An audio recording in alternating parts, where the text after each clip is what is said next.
Hey guys, what is up? It is me here. Just wanted to make a little prediction video on my birthday. That's right. Happy birthday to me. The big 20. I'm 20. Yeah. People still gonna be looking at me thinking I'm freaking 16 years old, but hey, it'll help later on in life. You know what I mean? But anyway, let's get started, shall we?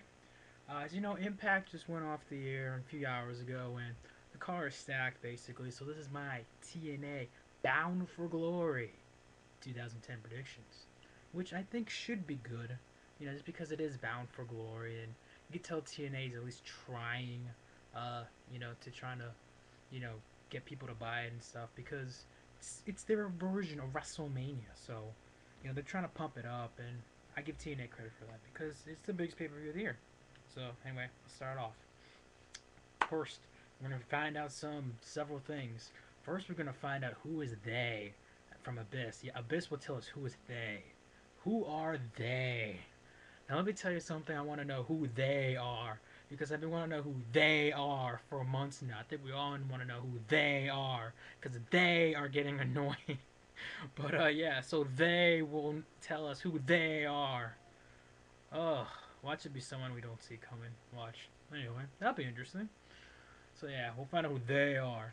Next, we have Team 3D's announcement. Now, if you can see it on Impact, Team 3D is supposed to, they had like a little recording thing that they had. They were in the Bronx, they were in New York, and they were like, oh, this is where Team 3D started. This is where it all started, blah, blah, blah. And we're going to do something, show you guys something, give you an announcement that's going to change the TNA, change the tag team division forever. I don't know what that's going to be about, but hey, we're going to find out. So next we have our first match of the night: Inc. Jesse Neal and Shannon Moore versus Orlando Jordan, Eric Young.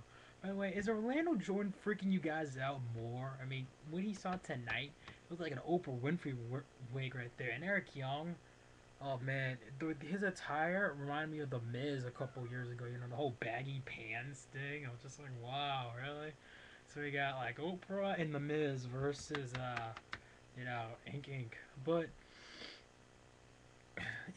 there's not that much build up to this match. I mean, I know they face each other. So this is like the Hart Dynasty versus the Usos. We've seen it so many times. What do I got in this match? I really don't know. I'll give it an Inc. Just because to me they're actually a real tag team. Unlike Orlando Jordan, Eric Young, to me they're actually one of the rare random tag teams you'll find in TNA wrestling. So yeah. Next you got your 3-on-2 handicap match between Kevin Nash, Sting, and the Pope versus Jeff Jarrett and Samoa Joe. Now we all know at No Surrender, Kevin Nash and Sting lost to Jeff Jarrett and Samoa Joe. You know, with this whole, oh, it's about Hulk Hogan. They wanted Hulk Hogan in the match, but Hulk Hogan's had his like 8 surgeries since February, or whatever, and he can't go and stuff. I mean, do we want to see Hulk Hogan wrestle again, guys? But I'm gonna go give it to Kevin Nash, Sting, and the Pope, just because of the fact that Sting and Kevin Nash couldn't win last time. I think they're gonna get the win this time. Plus the 3-on-2 match, so it's a handicap. We got one man advantage. So yeah, Kevin Nash, Sting, Pope for the win. Next we got the Monsters Ball match between Abyss and Rob Van Dam. The whole effing show. Now, here's the thing with RVD. RVD obviously wants his revenge, because Abyss attacked him in the back, which we can all say was a very interesting backstage segment, to say the least. And Abyss used Janet, excuse me, on RVD and made him forfeit his TNA World Heavyweight Championship. So I think it should be a good match. Who do I see winning this match? This is gonna be close. I think RVD is gonna win it. Truthfully, I think RVD is gonna pick up the victory. We're still gonna find out who they are, so no harm done. But I think RVD will pick up the victory via 5-star frog splash. It's probably gonna be like something crazy knowing RVD. Next we got the Lethal Lockdown match. That's right, guys. We got a Lethal Lockdown match with Mick Foley's EV2 versus Ric Flair's Fortune. Woo! This is good. I think Fortune should win this. To be honest with you, I could see EV2 trying to go out here, but it's gonna be a good match. You know, there's plenty of build up here. I know not too many people care about it just because of the fact that people comparing Fortune and Nexus and EV2, a bunch of ECW old guys and dinosaurs and stuff.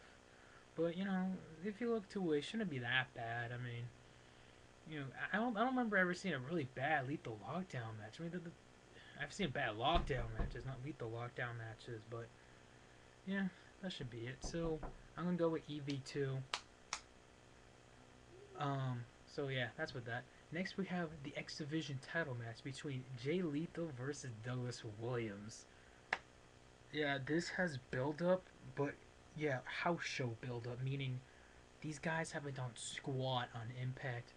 The whole freaking Jay Lethal lost to Douglas Williams at a no, he lost to who was it?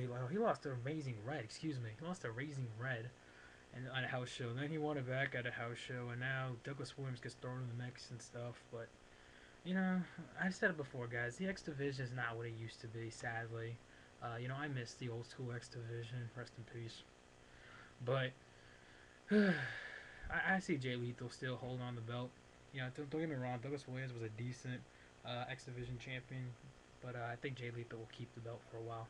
So yeah, Jay Lethal filling. Next we got the TNA Knockouts title match, a fatal four-way match with the special guest referee, Mickie James. That's right, Mickie James made her debut on Impact tonight, and let me tell you something. Mickie looked hot. I'm not gonna lie, she looked freaking beautiful. I mean, for people saying that, oh, she looked fat, blah, blah, screw you guys. She ain't fat, she's thick. I've said this since day one. When WWE fired her, I was like, she's not fat, she's thick, she's beautiful. And she proved it tonight that she is still very much beautiful. And remember, guys, I know she hasn't, wrestled really on TV and since like April, but you know what? I bet you $5 she's still talented and she'll do a great job in TNA. And I think that's exactly what TNA needs. I know their Knockouts division's kind of but yeah, that should be good. Anyway, TNA Knockouts Fatal 4-Way match. Angelina Love, Velvet Sky, Madison, Rayne, Tara. Fatal 4-Way. I don't see Tara. First of all, Velvet Sky, I don't see her winning it unless they're going to go whack out on Angelina Love versus Velvet. I doubt that. Tara, it's a possibility. Madison, Rayne, no. I think Angelina Love is going to retain it. What I think they're going to do is they're going to have Angelina Love retain it, and then they're going to have later in about a month or so a rivalry between Mickie James and Angelina Love. Angelina Love and the Velvet Sky are probably going to turn heel again and probably beat up Mickie James, and then we're going to see SmackDown version 2 of Lay Cool, aka the Beautiful People, Angelina Love, Velvet Sky versus Mickie James. Yeah. So that's what I think will happen. So I think Angelina Love retains the Knockouts Championship. I know I haven't said new champion yet. I'll get to that in a sec. Then we got the TNA Tag Titles, the Machineguns versus Generation Me. Now this actually has some build up. I'm really excited. Two of the best tag teams. Two out of the three, in my opinion, best tag teams in TNA. The other one's Beer Money. But these guys should put on one hell of a show. They did a good job at No Surrender. Bound for Glory. I don't see how else they're gonna do as bad. I think Motor City Machine Guns should retain. I mean, they just had the belt for about 1 to 2 months now. Maybe you give it a Generation Me in about a month or so, but to me, I don't think they're that ready to become champs unless they're gonna give it a Generation Me and then Motor City Machine Gun wins the next month, which they could do. But as for now, I'm gonna keep going and say, still, your TNA Tag Team Champs, Motor City Machine Guns. Now, finally, the main event for the vacant TNA title. Kurt Angle versus Mr. Anderson versus Jeff Hardy in a triple threat match for the TNA World Heavyweight Championship. Now, this is weird because this doesn't really too much have build up. Just the whole drama between Jeff Hardy and Kurt Angle. None of us wanted No Surrender. Mr. Anderson being all pissed off because he wants a spotlight on him and not on Jeff Hardy or Kurt Angle. So it should be a good match. I don't think Kurt should win. I know if Kurt loses, he retires. But I don't think Kurt should win. Mr. Anderson, I don't know if he's world champion material. Jeff Hardy, oh god, we see Jeff Hardy another world title run. Now in TNA. What it should be to me, I think Jeff Hardy, Mr. Anderson, but I think TNA is gonna go with Kurt Angle. So your winner and new TNA world champion, Kurt Angle. And that's my video. See you guys.